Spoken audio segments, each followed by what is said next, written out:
দেশে একটা অস্থিরতা পরিবেশ তৈরি হয়েছে। আপনারা প্রস্তুত থাকুন। 1 কোটি শরণার্থী পশ্চিমবঙ্গে আসছে। বাংলাদেশে হিন্দু কতল চলছে। রংপুরের কাউন্সিলর নগর পরিষদের আরাধন নায়ক তাকে খুন করা হয়েছে। সিরাজগঞ্জে 13 জন পুলিশ খুন হয়েছে, থানার মধ্যে 9 জন হিন্দু। নোয়াখালীতে হিন্দু বাড়ি পোড়ানো হয়েছে। আমি পশ্চিমবঙ্গের মুখ্যমন্ত্রী রাজ্যপালকে বলবো অবিলম্বে ভারত সরকারের সঙ্গে কথা বলুন, কারণ সিএতে পরিষ্কার আছে ধর্মীয় উৎপীড়নের কারণে যদি কাউকে মার খেয়ে আসতে হয় আমাদের দেশ নেবে। এটা অলরেডি পার্লামেন্ট করেছে। আমি আপনাকে বলছি এই পরিস্থিতি যদি 3 দিনের মধ্যে কন্ট্রোল না হয়, জামাতের হাতে, মৌলবাদীদের হাতে বাংলাদেশ যাচ্ছে। 1 কোটির বেশি হিন্দু শরণার্থীকে নেওয়ার জন্য সবাই মানসিক প্রস্তুতি নেন। আমি তো প্রস্তুতি নিয়ে নিয়েছি। কেন্দ্রকে জানাচ্ছেন না, এটা এক্সটার্নাল অ্যাফেয়ার্স ম্যাটার। এটা রাজ্য সরকারকে, রাজ্যপালকে জানাতে হবে। আমি দরকার হলে লিখবো জয়শঙ্করজিকে, ডাইরেক্ট করতে পারি না।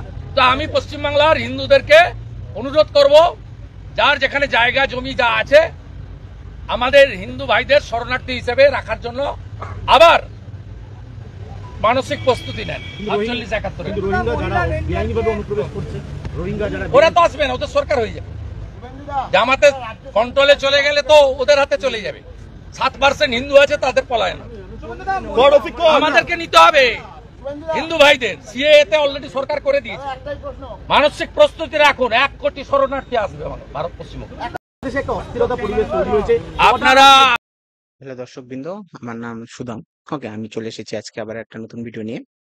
তো আমরা বাংলাদেশ নিয়ে ভিডিও কভারেজ করছিলাম। তো সেই সময় এই ভিডিওটা চোখে পড়ে আজকে বিধানসভা থেকে বেরোনোর সময় শুভেন্দু অধিকারী একটা বক্তব্য রাখে যে 1 কোটি হিন্দু নাকি ভারতে আসতে চলেছে। ওকে, সেটা একটা খুবই বড় ব্যাপার, একদম বড় একটা বক্তব্য রেখে দিয়েছেন তিনি। অবশ্যই আসতেই পারে, কারণ কারণ আপনারা সকলে জানেন না, আওয়ামী লীগের যে নেত্রী রয়েছে শেখ হাসিনা, তিনি কিন্তু দেশ ত্যাগ করেছে, অথচ সেখানে কিন্তু হিন্দুদের ওপর প্রচন্ড অত্যাচার চালানো হচ্ছে। ওকে, শেখ হাসিনা অ্যাকচুয়ালি প্রধানমন্ত্রী ছিল, আপনারা সকলেই জানেন। তাকে আজকে পদত্যাগ করতে হয়। সেনার কাছে বর্তমানে মার্শাল ল লেগে রয়েছে বাংলাদেশে। তো সেনার কাছে পুরোপুরি ক্ষমতাটাই সেনার কাছে নিয়ে রেখে দিয়েছে।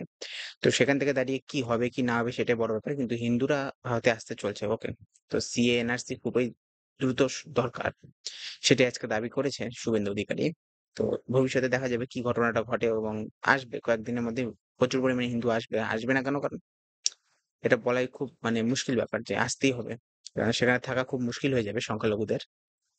বিএনপি যদি আরো আসে, ওকে, আওয়ামী লীগ তো থাকবে না হয়তো। লোকের মধ্যে জনপ্রিয়তা কমেছে আওয়ামী লীগের, কারণ এবছর তো বিরোধী পক্ষ ছাড়াই ভোট হয়েছে বাংলাদেশে। এবার দেখা যাবে কি ঘটনা ঘটে।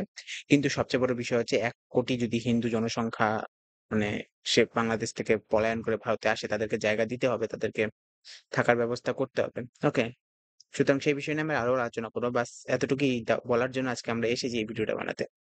খুব দ্রুত আমরা ভিডিও নিয়ে আসবো এই বিষয় নিয়ে, এর ফলে কি প্রভাব পড়বে না পড়বে সেই সব দিকেও লক্ষ্য রাখতে হবে। ওকে, কারণ আমাদের পশ্চিমবঙ্গে এখনো পর্যন্ত কাজ নেই লোকের কাছে। ওকে, কাজের সন্ধান নেই। সেখানে যদি এত জনসংখ্যা এসে পড়ে, কিন্তু তাদের রাখতে হবে, কিছু করার নেই। হিন্দু জনসংখ্যা মাইনরিটি, কারণ আমাদের সিএ বিলেও বলে দেওয়া আছে যে হিন্দু যারা মাইনরিটি রয়েছে তারা যদি ভারতে আসতে চায়, ভারত তাদের নিবে, অবশ্যই নিবে।